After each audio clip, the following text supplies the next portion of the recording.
Hello everyone, teaching मंत्रा के इस YouTube channel पे मैं कुणाल चौबे आप सभी का स्वागत करता हूं।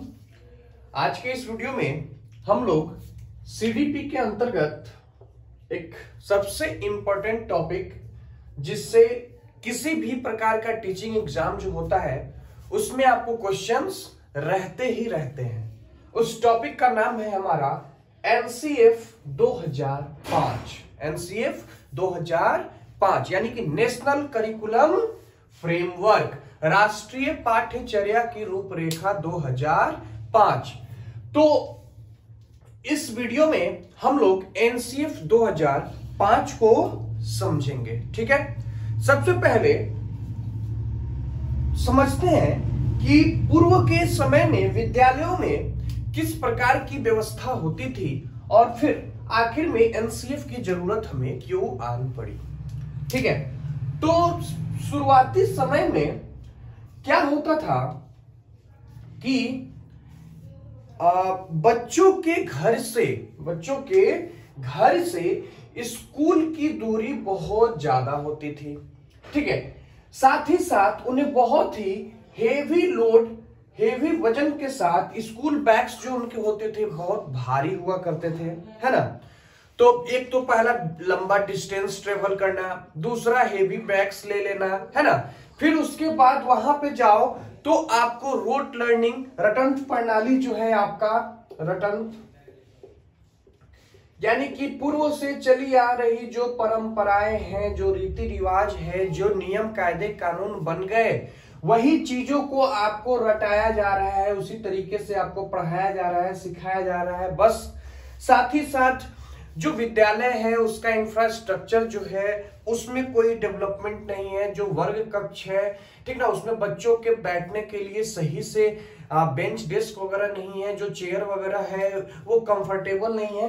तो ये सारी चीजें को समाप्त करने के लिए, उसे खत्म करने के लिए ही क्या है कि एक फ्रेमवर्क तैयार किया गया, जिस फ्रेमवर्क को, उस रूपरेखा को हम लोग नेशनल करिकुलम फ्रेमवर्क के नाम से जानते हैं। क्लियर हुआ कि एनसीएफ जो है यह चौथा है। 2005 जो है यह चौथा फ्रेमवर्क डिजाइन किया गया है।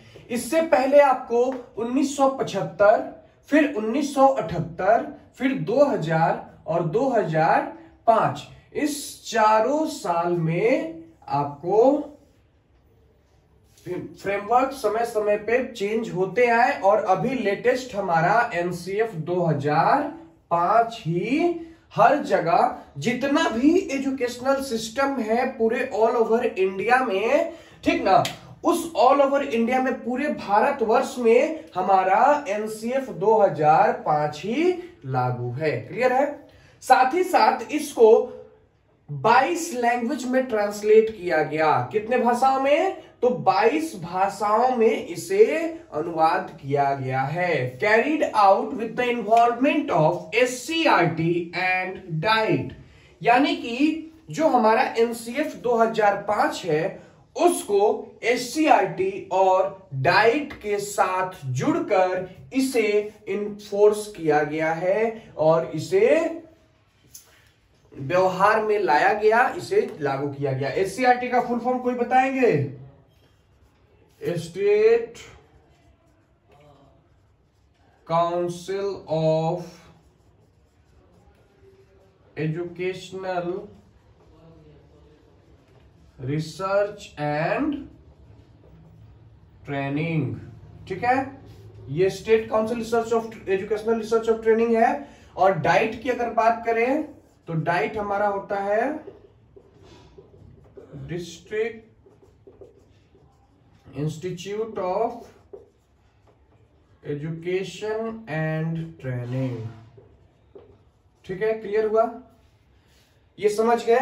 यानी कि अभी तक कुल 4 फ्रेमवर्क जो है वो तैयार किए गए आपका 1975, 1988 और 2000 और 2005 में। हमारा लेटेस्ट जो फ्रेमवर्क है, जो रूपरेखा है, वो आपका एनसीएफ 2005 है। ठीक है, और इसे हमारे इंटायर भारत, पूरे भारतवर्ष में जितने भी शैक्षणिक संस्थान है, एजुकेशनल सिस्टम है, उसको वहां पे ये लागू किया गया है। अब इसके अनुसार ये क्या कहता है, आइए इसको हम लोग समझते हैं। पहला बात हम कह रहा है कि कंस्ट्रक्टिविस्ट यानी कि बच्चे जो हैं वो रचनावादी होते हैं। इन्होंने रचनावादी पे जो फोकस किया, यानी कि कंस्ट्रक्टर, एक्टिव कंस्ट्रक्टर। जीन पियाजे की भी बात करें तो उन्होंने भी बच्चे को लिटिल साइंटिस्ट या एक्टिव कंस्ट्रक्टर कहा है ना।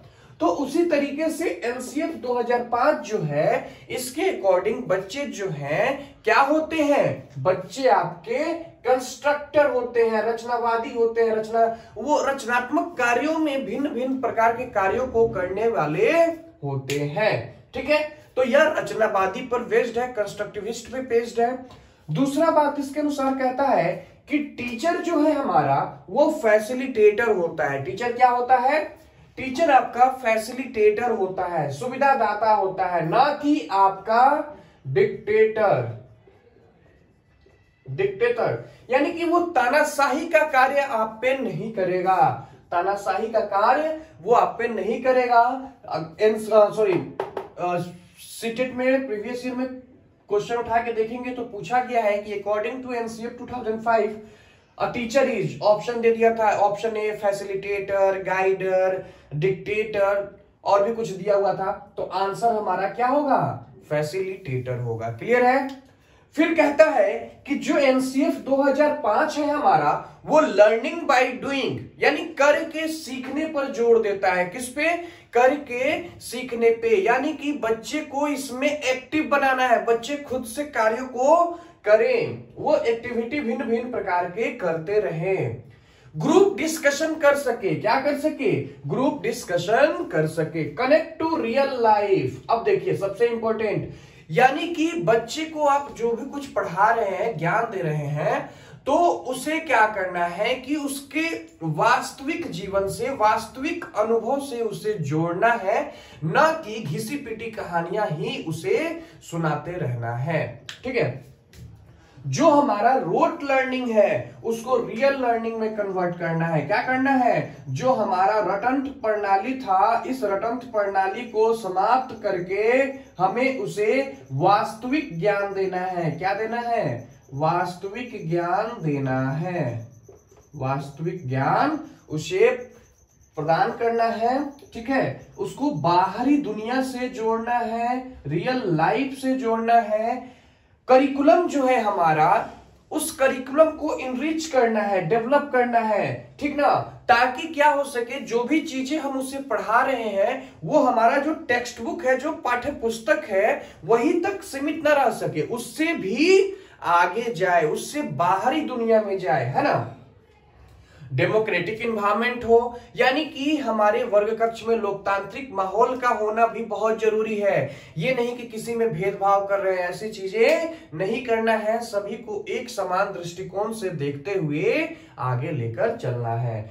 फिर कहता है फ्लेक्सिबल एग्जामिनेशंस, जो हमारा एग्जाम होता है वो एग्जाम कैसा होना चाहिए, फ्लेक्सिबल होना चाहिए और साथ ही साथ इंटीग्रेटेड भी होना चाहिए।